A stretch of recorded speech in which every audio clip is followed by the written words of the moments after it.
Abo saahibo bakka bulanni qabdaa dhiiroti. Bakkaan buluun dhabe biyyaa fi saaraati. Har'a dhufuu kiyya iddoo biraarraa hin dhufe iddoo bulanni qabda. Meenaaf qopheessaa yoo qabaata.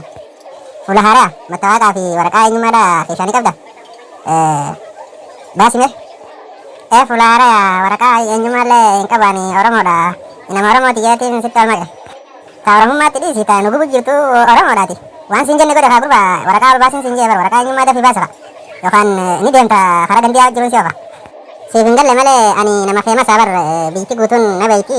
Gin hoteelli kee kun akkanumatti dasna jeetiin ol gore malee abbaa hoteela. Eenyu siin jaan silaati maqaan kee. Ani Jawaar Mahammadii barka Oromoon guutuun beeytu abba hoyi. Hay akkana naan hin jettu ree duraanuu maaliif naqaan jechuudha akka kanatti kottu seeni kot seeni manni kiyya keetii bar kot seeni. Dhaabnurraa Oromoo garaadha. Isin qabeenyaa fi beekamtiidhaan nama filatan malee yoomi Oromummaa qofaaf jecha nama keessummeessitanii miti deeme anfirraayi. Dhiisnurraa isin nama beekamaa malee silaas nama beekamtii hin qabne hin feetan isin hundinuu.